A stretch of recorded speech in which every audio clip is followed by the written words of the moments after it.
నమస్తే, welcome to Telugu రాజ్యం. ఈరోజు మనతో పాటు ఉన్నారు సీనియర్ అనలిస్ట్ భరద్వాజ్ గారు. వారితో మాట్లాడదాం.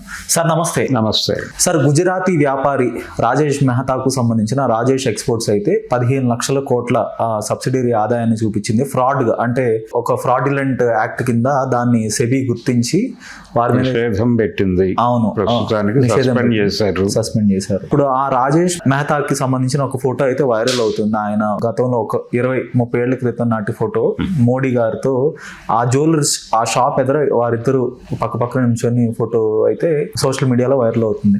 సో ఏంటి, మోడీ ప్రభుత్వం అండ ఉందంటారా అతనికి ఫ్రాడ్ చేయడానికి? ఏమంటారు? అంటే ఇప్పుడు ఇతను కూడా గుజరాత్కి చెందిన వ్యక్తే కదా. గుజరాత్కి చెందిన ఒక జ్యువెలరీ బిజినెస్ నుంచి రకరకాల ఎక్స్పోర్ట్స్ ఇతర వ్యాపారాల్లోకి విస్తరించారు వాళ్ళు. జ్యువెలరీతో పాటు వాళ్ళు రత్నాలు, వజ్రాలు ఇలాంటివి కూడా ట్రేడ్ చేస్తున్నారు. దాంతో పాటు వాళ్ళకి అనుబంధ సంస్థలు చాలా ఉన్నాయి. ఆ కంపెనీల ఆదాయాన్ని తన కంపెనీ ఆదాయంగా చూపిస్తూ అలా ఆయన ఒక చిన్న మ్యానిపులేషన్ చేశాడు అనేది ఇప్పుడు ప్రస్తుతం నడుస్తున్నటువంటి ఆరోపణ. అయితే ఆ కంపెనీలకు సంబంధించినటువంటి ఇవి కూడా అకౌంట్స్ చూపిస్తారు వాళ్ళు ఆడిటింగ్లో. చూపించినప్పుడు అక్కడ వచ్చిన ఫిగర్స్కి ఇక్కడ ఆయన ప్రొజెక్ట్ చేసినటువంటి ఫిగర్స్కి మధ్య వ్యత్యాసాలు ఉన్నాయి. ఆ వ్యత్యాసాలు ఉండటం వలన ఈయనేదో పెంచి చూపిస్తున్నాడు అన్వాంటెడ్గా అని. అంటే వీళ్ళకి ఎటువంటి ప్రమేయం లేకుండా ఆయన వాటిని పెంచుతున్నాడు ఆదాయాలని. ఆ పెంచి చూపించటం అనేది ఆయన ఇంటెన్షనల్గా చేస్తున్నాడు షేర్ వాల్యూ పెంచుకోవటానికి అనేది వాళ్ళు ఎస్టాబ్లిష్ చేశారు ఒక ఆర్గ్యుమెంట్. ఆ ఆర్గ్యుమెంట్ ఎస్టాబ్లిష్ అయిన సందర్భంగా సెబీ ఈయన మీద ఇప్పుడు దృష్టి పెట్టింది. ఇలాంటి సంస్థలు ఇదొకటేగా చాలా జరుగుతాయి రోజు. అంటే జనరల్గా షేర్ వాల్యూ పెంచుకోవటానికి ఇది చాలా లాభదాయకమైనటువంటి సంస్థ అనేటువంటి ఒక ప్రొజెక్షన్ ఇవ్వాలి మార్కెట్కి. ఆ ప్రొజెక్షన్ ఇవ్వటం ద్వారా షేర్ వాల్యూని పెంచుతారు. అంటే అది ఒక రకంగా కృత్రిమంగా పెంచినట్టుగానే భావించాలి. అంటే ఉన్నది లేని పద్ధతిలో ఇప్పుడు హర్షద్ మెహతా గారు చేసినటువంటి పద్ధతి మనకు తెలుసు. ఆయన ఏం చేసేవాడంటే డౌన్ఫాల్లో ఉన్న షేర్లు అన్ని చోట్ల ఒకేసారి కొనిపించేవాడు. ఆయన ఏజెంట్లను పెట్టి కొనిపించేసరికి ఒక్కసారి అదేదో విపరీతంగా మూమెంట్ కనిపిస్తోంది అని చెప్పి ఎగబడేవాళ్ళు మిడిల్ క్లాస్ ఇన్వెస్టర్స్. ఎగబడి వీళ్ళు కొనటం మొదలుపెట్టిన తర్వాత వాళ్ళు ఏం చేసేవాళ్ళు, దీని క్రేజ్ పెరిగిపోయేది, రేటు పెరిగిపోయేది, బ్లాక్ నడిచేది. ఈ హడావిడి క్రియేట్ అయిన తర్వాత నెమ్మదిగా వీళ్ళ దగ్గర ఉన్న స్టాక్స్ ఆ రేట్లో రిలీజ్ చేసేవాళ్ళు. ఇది అన్ని చోట్ల జరిగేది. ప్రతి చోట ఎగబడి కొనేవాళ్ళు జనాలు. అలా నడుస్తూ ఉండగా ఈ కంపెనీ ప్రాస్పెక్ట్స్ కూడా పెరుగుతాయి. పెరిగిన దానిలో వాడికి కొంత మార్జిన్ అడిగేవాళ్ళు వీళ్ళు. మేము ఇలా ట్రేడ్ చేయటం వల్ల కదా నీకు పెరిగింది, ఆ పెరిగిన దానిలో మా పర్సంటేజ్ ఏమిటి అని అక్కడి నుంచి తీసుకునేవాళ్ళు. ఈ లోపు వీళ్ళ దగ్గర ఉన్న షేర్లన్నీ మార్కెట్లోకి వెళ్ళిపోయిన తర్వాత మళ్ళీ అది యథాస్థితికి వచ్చేది. ఈ ఎక్కువ డబ్బులు పెట్టి కొనుక్కున్న వాళ్ళందరూ నష్టపోయేవాళ్ళు. ఈ నష్టపోయిన వాళ్ళు రకరకాలుగా దెబ్బతిని స్టాక్ మార్కెట్ల మీద నుంచి కిందకి దూకి ఆత్మహత్యలు చేసుకున్న సందర్భాలు కూడా ఉన్నాయి చరిత్రలో. కనుక ఇదొక జూదం. ఈ జూదంలో ప్రొజెక్షన్ అనేది చాలా కీలకం. అలా వీరు ఒక నేరేటివ్ని కల్పించారు మార్కెట్కి. కల్పించడం, ఇన్ని అనుబంధ సంస్థలు ఉన్నాయి, ఇన్ని వ్యాపారాల్లోకి విస్తరించి ఉన్నాం, ప్రతి వ్యాపారము లాభదాయకంగా నడుస్తుంది, ఇంత మాకు రిటర్న్స్ వస్తున్నాయి, ఇంత సాలిడ్గా ఉంది కంపెనీ, ఇంత నికర ఆదాయంతో ఉంది అనేది చెప్పడం ద్వారా సత్యం రామలింగరాజు గారు చేసింది కూడా అదే కదా. ఆయన ఒక సంస్థని కాపాడబోయి మిగిలిన సంస్థలందరినీ ఇరికించి టోటల్గా ఆయనే జైలుకి వెళ్లాల్సినటువంటి పరిస్థితి కల్పించుకున్నాడు ఆయన.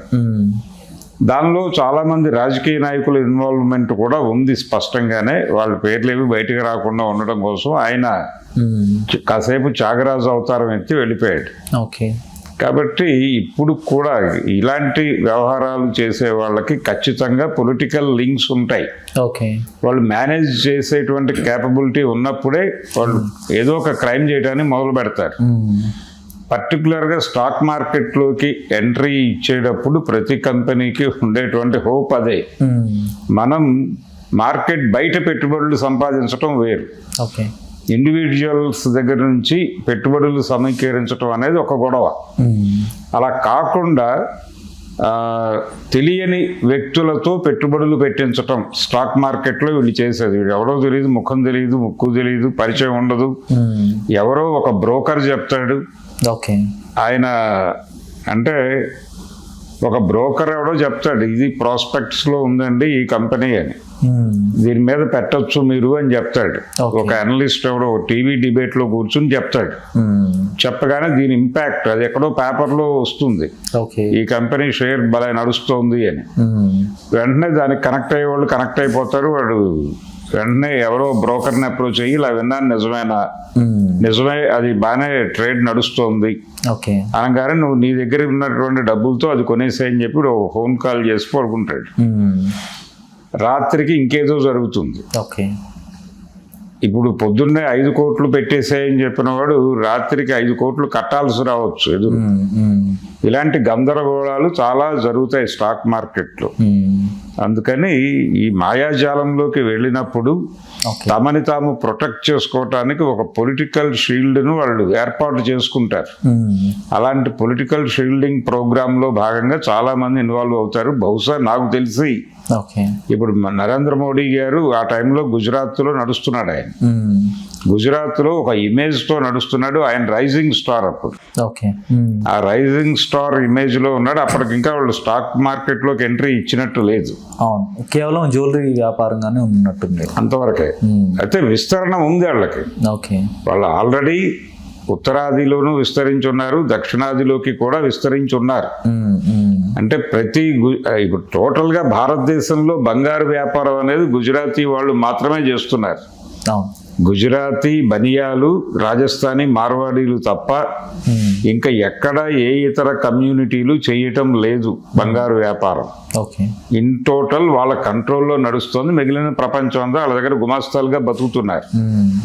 అందుకని వీళ్ళు ఎక్కడికి వెళ్ళినా ఏదో ఒక మ్యానిపులేషనే జరుగుతుంది.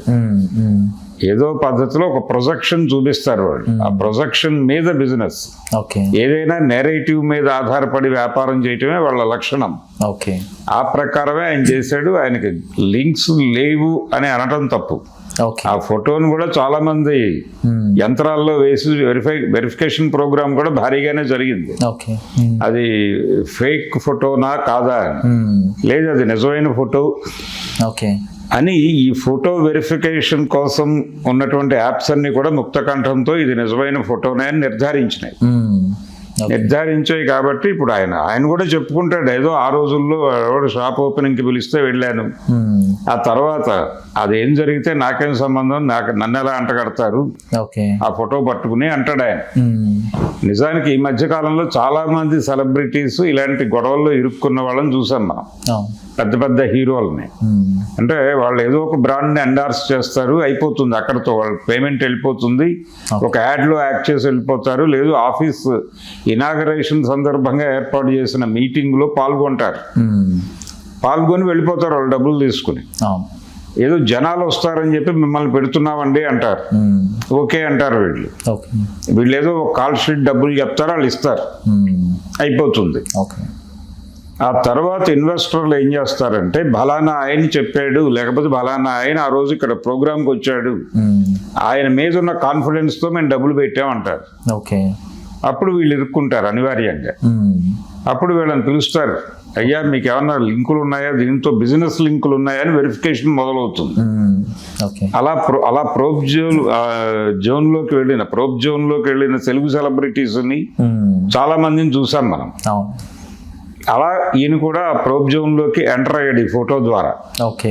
కాకపోతే ప్రధాని, పైగా మోస్ట్ ఇన్ఫ్లుయెన్షియల్ పర్సన్ కాబట్టి ఆయన ఏదో 4 మాటలు చెప్పి నెమ్మదిగా తప్పుకుంటాడు.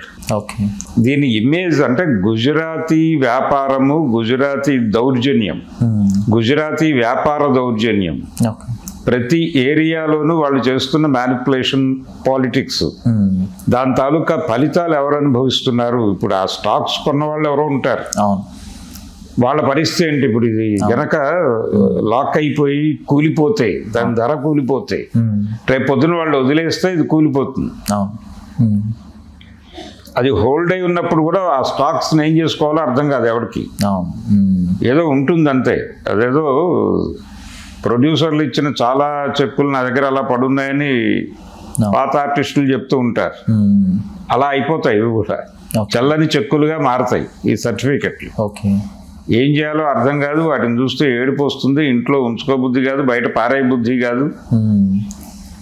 ఇలా లాభం లేదని జీవితానికి రిజైన్ చేసిన వాళ్ళు కూడా ఉంటారు. దానికి ఎవరు జవాబుదారీ అంటే స్ట్రైట్ అవే ఈ ఫోటోలో చూస్తే ఆయనే జవాబుదారీ. అంటే ఎదుగుదలలో ఆయన ఆశీర్వాదం ఉంది వాళ్ళకి. అక్కడి నుంచి వాళ్ళు ఈ లింకుల్లో నుంచి ఎదిగారు.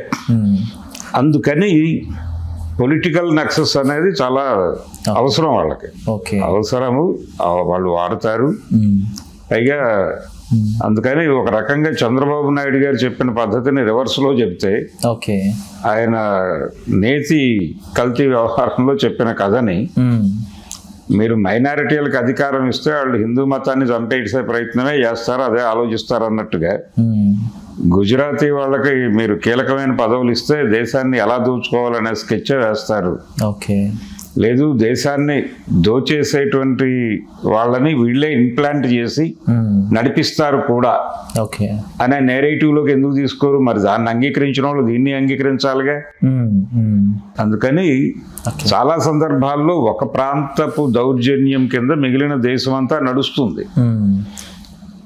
మన పవన్ కళ్యాణ్ గారు ఒక దారుణమైన స్టేట్మెంట్ ఇచ్చాడు. అంటే ప్రాంతీయవాదము ఉగ్రవాదంగా మార్పు చెందటానికి పెద్దగా టైం తీసుకోదు అన్నాడు ఆయన. చాలా తీవ్రమైన స్టేట్మెంట్ అది. ఇప్పుడు ప్రాంతీయ ఉద్యమాలు రైజ్ అవడానికి ఇలాంటివే కారణం. మీరు ఒక ఫేస్బుక్ పోస్ట్ కూడా నేను చూశాను సార్. అంటే జాతీయవాదాన్ని ముందు పెట్టి ప్రాంతీయ ఆకాంక్షలను తొక్కే ప్రయత్నం ఇది అని కూడా. సమైక్యత అనే బెత్తం పట్టుకుని ప్రాంతీయ ఆకాంక్షల్ని చితక్కొట్టడం అనేది చాలా మంది చేశారు ఇంతకుముందు. అది పవన్ కళ్యాణ్ మొదటోడు కాదు, చివరోడు కాదు. ఇందిరాగాంధీ గారు కూడా చేశారు. చాలా స్పష్టంగా దానవేరు సూరకర్ణ స్క్రిప్ట్ వర్క్ జరిగేటప్పుడు ఆయన దుర్యోధనుడు వాళ్ళకి 5 ఊళ్ళు కూడా ఇవ్వను అని చెప్పాలి.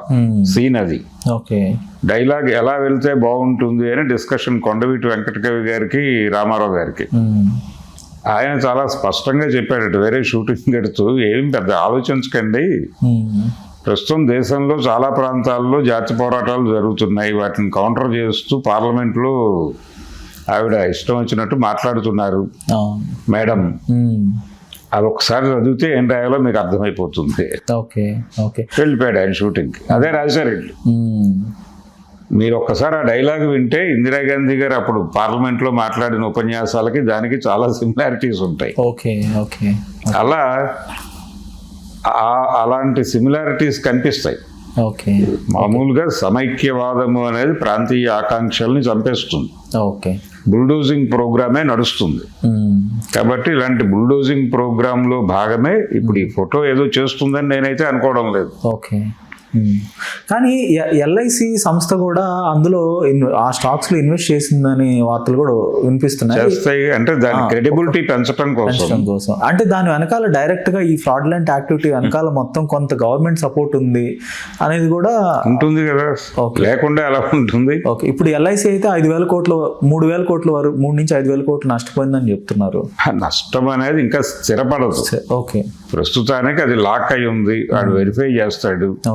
వెరిఫై చేసిన తర్వాత వాళ్ళు ప్రొజెక్ట్ చేసినటువంటి అనుబంధ సంస్థల ఆదాయాలలో అంటే వాళ్ళు ఇప్పుడు ప్రస్తుతానికి వాళ్ళు కనిపెట్టింది ఏమిటి, వాళ్ళు ఆడిటింగ్ చేయించుకుంటారు ప్రతి సంవత్సరం. ఆ ఆడిట్ నివేదికలలో బయటకు వస్తున్నటువంటి నెంబర్స్కి వీళ్ళు ఇక్కడ ప్రొజెక్ట్ చేసిన నెంబర్లకి గ్యాప్ ఉంది.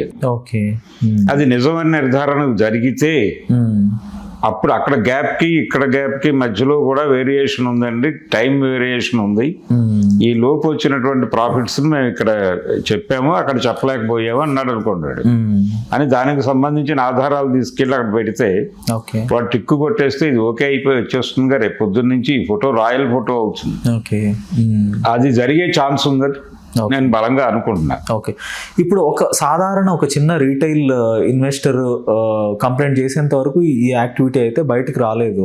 సో అంటే వ్యవస్థలు అన్నీ ఒక నిద్రాణ స్థితిలో ఉన్నాయి అనేది ఒక విమర్శగా వినిపిస్తుంది. అంటే ఇంత 15 లక్షల కోట్లు అంటే ఆషామాషి. ఈ 15 లక్షల కోట్లు అనే మాట వింటున్నాం కానీ ఇది రకరకాలుగా జరుగుతుందండి. జనరల్గా స్టాక్ మార్కెట్లో అనేక సంస్థలు, ఇంతకుముందు కేతన్ మెహతా లాంటోడు, వీళ్ళందరూ స్పెక్యులేట్ చేస్తారు.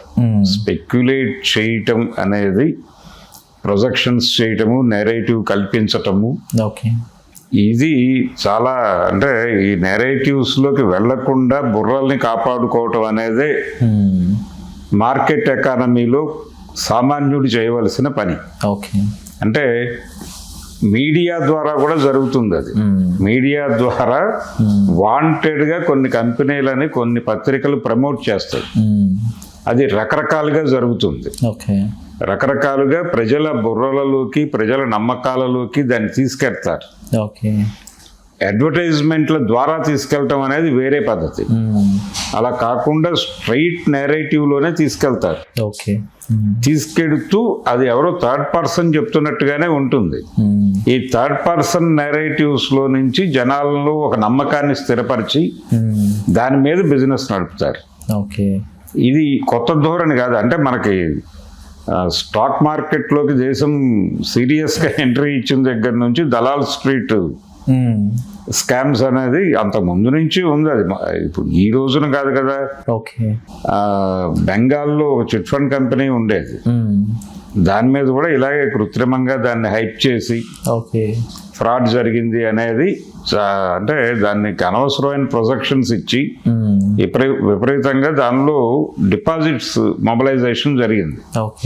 ఆ డిపాజిట్ మొబిలైజేషన్ ని వాళ్ళు రకరకాలుగా వాడేసి ఫైనల్ గా చేతులు ఎత్తేసారు ఆ రోజుల్లో. ఏది మార్కెట్ ఎకానమీ లేని రోజుల్లో. ఇలాంటివి సుమారు ఎన్నేళ్ల క్రితం సార్ అది? జవహర్లాల్ నెహ్రూ గారి జమానాలో. 50s 60s లో. అవును. కాబట్టి అలాంటివి చాలా ఉన్నాయి దేశ చరిత్రలో. ముద్రా కుంభకోణాలు ఇలాంటివి చాలా ఉన్నాయి ప్రపంచ చరిత్రలో. కనుక స్కామ్స్ అనేవి ఈ రోజున మొదలైనవి కాదు. ప్రతి చోట వీళ్ళు ఒక వెసులుబాటు చూసుకుని, ఎప్పుడైతే మీరు పబ్లిక్ నుంచి ఇదేంటంటే ప్రతి ఒక్క ఇండివిజువల్ వాడి సేవింగ్స్ పట్టుకెళ్ళి అక్కడ పెడతాడు. వాడి శాలరీలోనో లేకపోతే వాడికి వచ్చే మంత్లీ ఇన్కమ్ లో నుంచి కొంత సేవ్ చేసి బెటర్ డివిడెండ్ కోసం అక్కడ ఇన్వెస్ట్ చేస్తారు. జనరల్ గా పాత పద్ధతిలో మ్యూచువల్ ఫండ్ అనేటువంటి ఒక మీడియేటర్ దగ్గర డబ్బులు పెడతారు. డబ్బులు పెడితే అక్కడి నుంచి ఇటు వెళ్తాయి. ఎక్కడికి వెళుతున్నాయి అనేది వీడికి తెలియదు. వీడికి జస్ట్ ఆ డివిడెండ్ వస్తుంది అంతే. అయ్యా ఈ సంవత్సరం ప్రాఫిటబుల్ గా ఉంది, ఇంత వచ్చింది మీకు అంటాడు. ఈ సంవత్సరం కొంచెం తగ్గింది, ఈసారి లాస్ట్ ఇయర్ వచ్చినంత రాదు, ఇంతే వస్తుంది అంటాడు. అదే తీసుకుంటాడు వాడు. పెరిగినప్పుడు ఆనందపడతాడు, తగ్గినప్పుడు కొంచెం బాధపడతాడు. కానీ ఆదాయం వస్తుంది కదా అనే ఒక హ్యాపీ మూడ్లో ఉంటాడు. ఇది ఒక టైం వరకు నడిచింది. ఆ తర్వాత ఈ మ్యూచువల్ ఫండ్స్ అనే ప్రోగ్రామ్ లేచిపోయి నేరుగా బ్రోకర్లు వచ్చేసారు జీవితాల్లోకి. వచ్చిన తర్వాత దీనిలో ఈ ట్రేడింగ్లో రకరకాల ధోరణులు వచ్చేస్తున్నాయి. ఆ ధోరణులను ఎలా అర్థం చేసుకోవాలో వీడికి తెలియదు. బుల్ అనగానేమి అనేది వీడికి అర్థం కాదు. వాడు దూకుడుగా వెళ్తాడు అనేది వీడికి తెలియదు. వీడు అక్కడికి వెళ్ళిపోయి ఎవరినో అప్రోచ్ అవుతాడు స్టాక్ మార్కెట్లో. వాడు అక్కడ నుంచి వాడి తెలియని మార్గాల్లో బండి నడిపేసి వీడి డబ్బులు ఎక్కడో పెట్టించేస్తాడు. పెట్టించడం ద్వారా వాడికేవో లైన్ ఉంటుంది, వాడి పర్సనల్ లైన్ వేరే ఉంటుంది. వీడికి ప్రాఫిట్స్ వస్తూ ఉంటాయి అప్పుడప్పుడు. ఒకసారి ఎప్పుడో ఢామ్ అని కొలాప్స్ అవుతుంది. అంటే వదిలేస్తారు వీళ్ళు.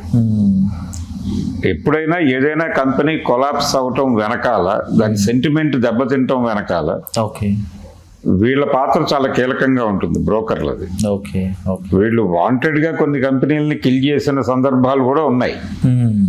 ఓకే. అంటే వీళ్ళు బ్లాక్ మెయిలింగ్ రాజకీయాలు కూడా చాలా నడుస్తాయి అక్కడ. ఓకే. ఇలాంటి రకరకాల గందరగోళాలకి పాల్పడినటువంటి ఒక కంపెనీ అది.